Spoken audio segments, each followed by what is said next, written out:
আসসালামু আলাইকুম রহমতুল্লাহি ওবরকাতুহু। সম্মানিত দর্শক,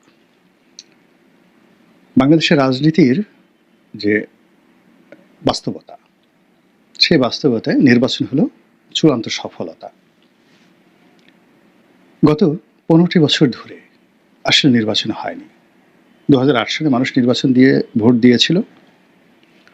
যদিও সেই ২০০৮ সনের নির্বাচন নিয়ে বিএনপির অভিযোগ রয়েছে সূক্ষ্ম কারচুপি, ভোট ম্যানিপুলেশন, সিট ম্যানিপুলেশন, এসব অভিযোগ রয়েছে। তারপরও ২০০৮ সনের যে নির্বাচনটি, এটি সারা দুনিয়া কর্তৃক সমাদৃত।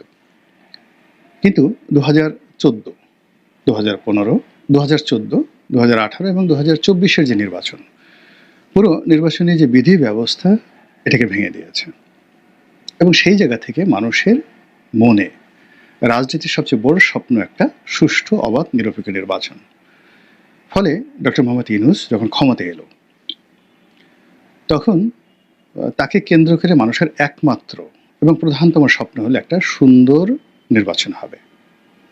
বাকি যে বিষয়গুলো, তিনি শিক্ষিত মানুষ, তিনি শেখ হাসিনার মতো করবেন না, তিনি সৎ হবেন, তিনি লোভী হবেন না, তার সরকারে কেউ দুর্নীতির সাথে জড়িত হবেন না। তিনি ইতিপূর্বে কান ধরে বলেছেন জীবনে আর রাজনীতি করবেন না। তো তিনি যদি রাজনীতি না করেন, তাহলে একজন নিরপেক্ষ ব্যক্তি, তার অধীনে যদি বাংলাদেশে ভালো নির্বাচন না হয়, তাহলে আর কার অধীনে হবে? এই আশায় বুক বেঁধে আমরা সবাই, পুরো জাতি, একটা বিশাল স্বপ্ন দেখে আসছিলাম। এবং সেই স্বপ্ন নিয়ে আমরা অবাক বিস্ময়ে ডক্টর মোহাম্মদ ইউনূসের দিকে তাকিয়ে থাকতাম, তার সরকারের দিকে তাকিয়ে থাকতাম। তার সরকারের যারা কর্তা ব্যক্তি যা বলতেন, আমাদের পছন্দ না হলে আমরা সেটা মেনে নিতাম। তিনি যাদেরকে পছন্দ করতেন, যাদেরকে উজির বানিয়েছেন, নাজির বানিয়েছেন, ডান হাত বানিয়েছেন, বাম হাত বানিয়েছেন, তাদের অনেক কর্মকাণ্ড নিয়ে আমাদের অভিযোগ ছিল। কিন্তু আমরা কখনো ডক্টর মোহাম্মদ ইউনূস অপমানিত হন, আমরা এই কাজ কখনো করিনি। কিন্তু সাম্প্রতিক যে অবস্থা, এই যে পরিস্থিতি তৈরি হয়েছে, সেখানে সামনে অনেক কিছু হওয়ার আমরা স্বপ্ন দেখছি, আশঙ্কা করছি। কিন্তু সঠিক সময়ে নির্বাচন হওয়ার এবং সঠিকভাবে একটা নির্বাচন হওয়ার যে খোয়াব, যে স্বপ্ন, এটি আমরা এখন আর দেখতে পারছি না। কেন পারছি না, সেটি নিয়ে সংক্ষেপে বলার চেষ্টা করছি। প্রথম থেকে আমাদের কাছে আমাদের যারা সমাজে কিছু লোক, তারা ডক্টর মোহাম্মদ ইউনূসকে বলার চেষ্টা করলেন তিনি আন্তর্জাতিক মানের খেলোয়াড়, তিনি সহজে ক্ষমতা ছাড়বেন না। আমরা অনেকে বিশ্বাস করেছি, অনেকে করিনি। আচ্ছা, এরপর আমাদের সেন্ট মার্টিন নিয়ে, আমাদের সেই রোহিঙ্গা সমস্যা নিয়ে, চট্টগ্রাম বন্দর নিয়ে অনেকগুলো তর্ক বিতর্ক, অনেকগুলো বিভেদ, অনেকগুলো বিসংবাদ, এগুলো সব তৈরি হয়ে গেল। তো এগুলো যখন তৈরি হয়ে গেল, তৈরি হওয়ার পর আমরা তখন সন্দেহ করা শুরু করলাম। এরপরে সরকার এই দেশটাকে ভালো করার জন্য, নির্বাচন ব্যবস্থাকে আরও সুষ্ঠু করার জন্য অনেকগুলো পরিকল্পনার কথা তারা বলল, যেমন রিসেট বাটনের চাপ। তা আমরা এটা নিয়ে অনেক হইচই করলাম, কিন্তু দিন শেষে আমরা মনে করলাম যে এটা একটা স্লিপ অফ টাং। রিসেট বলতে তিনি হয়তো ভালোই কিছুই বলেছেন, যে আগের যে সমস্ত মন্দ জিনিস ছিল, সেই মন্দ জিনিস বাদ, আমরা এখন নতুন করে একটা নতুন ভালো ইতিহাস আমরা তৈরি করব, মঙ্গলময় একটা ইতিহাস। এটা যারা ইউনূস সাহেবকে ভালোবাসেন তারা বলার চেষ্টা করলেন। আর যারা ইউনূস সাহেবের বিরোধী পক্ষ, আওয়ামী লীগের লোকজন, তারা বললেন যে উনি মূলত রিসেট বাটনের মাধ্যমে উনার যে ক্ষমতা গ্রহণের তারিখ জুলাই মাসের বা আগস্ট মাসের ৮ তারিখ, এই ৮ তারিখের আগের যা কিছু আছে ওইগুলোকে উনি মুছে দিতে চান, ইনক্লুডিং মুক্তিযুদ্ধ। যাই হোক, এটা নিয়ে তর্ক হচ্ছিল, বিতর্ক হচ্ছিল, পক্ষে বিপক্ষে কথা হচ্ছিল। কিন্তু যখন তিনি সাম্প্রতিক সময়ে এসে ঘোষণা করলেন যে নতুন বাংলাদেশ দিবস, তো নতুন বাংলাদেশ দিবস যদি আগস্ট মাসের ৫ তারিখ, মানে শেখ হাসিনার পতনের দিন, যেদিন জনগণের বিজয় হয়েছিল, সেই দিবসটি বলতেন প্রশ্ন আসতো না। কিন্তু যখন তার ক্ষমতা লাভের যে দিবসটি অর্থাৎ ৮ তারিখকে তিনি উল্লেখ করে বক্তব্য দিলেন, তখন প্রশ্ন আসা শুরু করলো যে আমরা যে সন্দেহ করেছিলাম রিসেট বাটন সম্পর্কে সেটা তো ঠিকই আছে।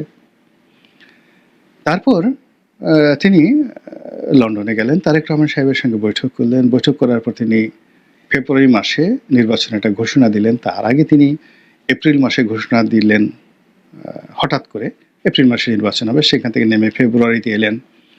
তারও আগে একেবারে প্রথম থেকে শেষ পর্যন্ত তিনি একটা মাঝামাঝি সময় অর্থাৎ এপ্রিল থেকে অর্থাৎ ডিসেম্বর থেকে জুনের মধ্যে নির্বাচন হবে এসব নিয়ে যে টানা হেচড়া করছিলেন সেটাকে একটা কনক্রিট 2025 সনের ফেব্রুয়ারি মাসের প্রথম সপ্তাহে বা দ্বিতীয় সপ্তাহে নির্বাচন হবে, এটাকে আমরা একটা ঐশী বাণীর মতো পবিত্র মনে করেছি যে মানুষের জবানে এর চেয়ে পবিত্র কোনো বক্তব্য হয় না।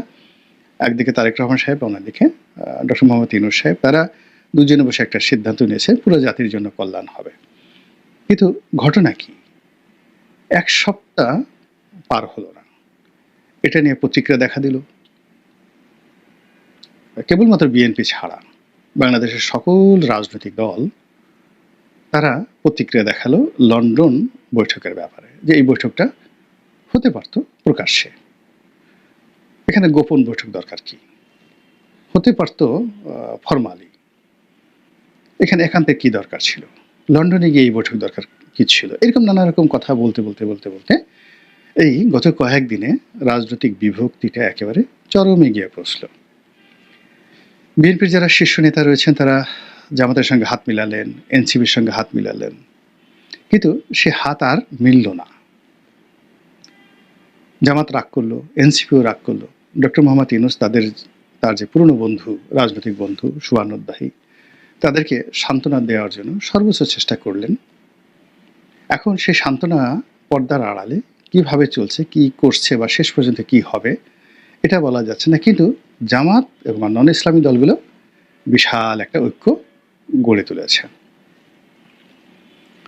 ইতিমধ্যে রাজনৈতিক অঙ্গনে ৩-৪টি বিতর্ক দেখা দিয়েছে।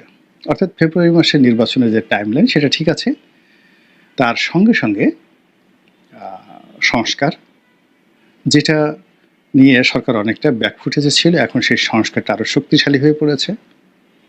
আর এই সংস্কারকে পাত্তা দেওয়ার দরকার নাই, এরকম একটা ভাবসাব বিএনপির মধ্যে যেটা ছিল সেটা এখন ফ্রাস্ট্রেশন চলে এসছে। বিএনপি নেতা সালাউদ্দিন সাহেব সংস্কার নিয়ে কবিতা রচনা করতে চাচ্ছেন।